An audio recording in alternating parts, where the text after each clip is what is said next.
ہم نے دشمن کے جہاز تو گرا دیے، کیا اب ہم غربت، کرپشن اور ناانصافی کو بھی گرا سکیں گے؟ مار گئے حق ختم نہیں ہوا، اب اصل جنگ اپنے اندر کے دشمنوں کے خلاف ہے۔ السلام علیکم، آپ دیکھ رہے ہیں نسیم زندگی۔ ایک سال پہلے دنیا یہ سمجھ رہی تھی کہ پاکستان اندرونی انتشار، سیاسی تقسیم اور معاشی مشکلات کا شکار ہو چکا ہے۔ دشمن کو یقین تھا کہ یہ قوم اب دفاعی طور پر کمزور پڑ چکی ہے، مگر پھر وہ لمحہ آیا جب پاکستان نے آپریشن بنیان المرصوص کے ذریعے پوری دنیا کو یہ پیغام دیا کہ قومیں صرف وسائل سے نہیں بلکہ ایمان، اتحاد اور عزم سے مضبوط بنتی ہیں۔ یہ صرف ایک فوجی کارروائی نہیں تھی، یہ ایک نظریے کی فتح تھی، یہ اس قوم کی بیداری تھی جسے دنیا کمزور سمجھ رہی تھی۔ جب پاکستانی افواج نے جدید حکمت عملی، ڈرون ٹیکنالوجی، فضائی مہارت اور دفاعی صلاحیت کا مظاہرہ کیا تو دشمن حیران رہ گیا۔ دنیا نے دیکھا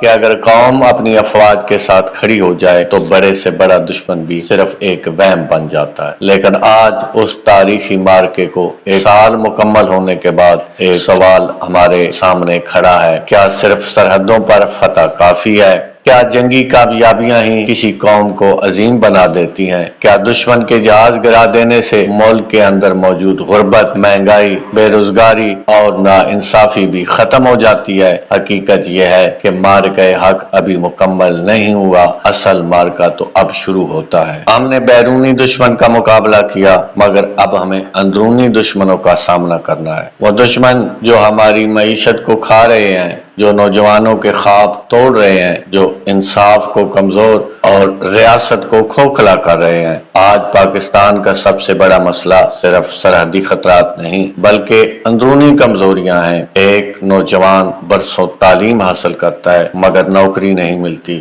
ایک مزدور دن رات محنت کرتا ہے مگر اپنے بچوں کے لیے 2 وقت کی روٹی نہیں لا پاتا۔ ایک کسان زمین پر پسینہ بہاتا ہے مگر قرضوں میں ڈوبا رہتا ہے۔ ایک غریب بیمار ہو جائے تو علاج اس کی پہنچ سے باہر ہو جاتا ہے۔ تو پھر سوال پیدا ہوتا ہے، اگر قوم کے اپنے لوگ ہی محرومی کا شکار ہوں تو صرف جنگی فتوحات کتنی دیر امید زندہ رکھ سکتی ہیں؟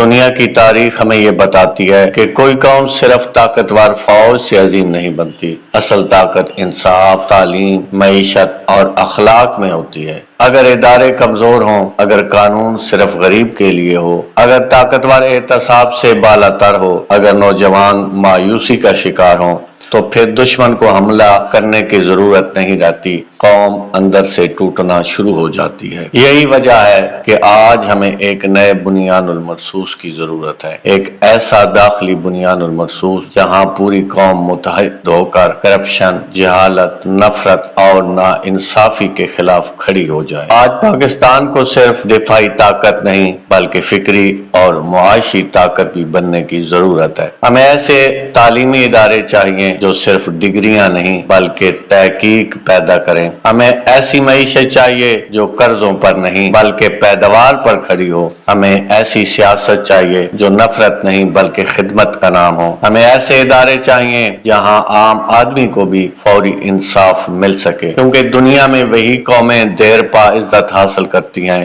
جو اپنے عوام کو خوشحال بناتی ہیں۔ پاکستان کی سب سے بڑی طاقت اس کا نوجوان ہے۔ اگر یہی نوجوان مایوسی، بے روزگاری اور انتشار کا شکار ہو جائے تو قوم کا مستقبل کمزور ہو جاتا ہے۔ آج ضرورت اس بات کی ہے کہ نوجوان صرف سوشل میڈیا کی جنگوں میں نہ الجھیں بلکہ علم، ہنر، تحقیق اور کردار کی جنگ لڑیں۔ دنیا بدل چکی ہے۔ آج کی جنگ صرف بارود سے نہیں بلکہ ٹیکنالوجی، معیشت، سائنس اور میڈیا سے بھی لڑی جاتی ہے۔ اگر ہم واقعی ایک مضبوط پاکستان چاہتے ہیں تو ہمیں اپنے نوجوانوں کو تعلیم، ہنر اور مواقع دینا ہوں گے۔ اصل فتح صرف دشمن کو شکست دینا نہیں، اصل فتح یہ ہے کہ کوئی بچہ بھوک سے نہ سوئے، کوئی نوجوان بے روزگار نہ رہے، کوئی غریب علاج کے بغیر نہ مرے، کوئی مجبور انصاف کے لیے در بدر نہ پھرے اور کوئی پاکستانی اپنے مستقبل سے مایوس نہ ہو۔ جب ایک قوم اپنے عوام کو عزت، انصاف، امید دے دیتی ہے تو پھر دنیا کی کوئی طاقت اسے شکست نہیں دے سکتی۔ آج جب ہم مارکہ حق کی پہلی سالگرہ منا رہے ہیں تو ہمیں صرف جشن نہیں بلکہ احتساب بھی کرنا ہوگا۔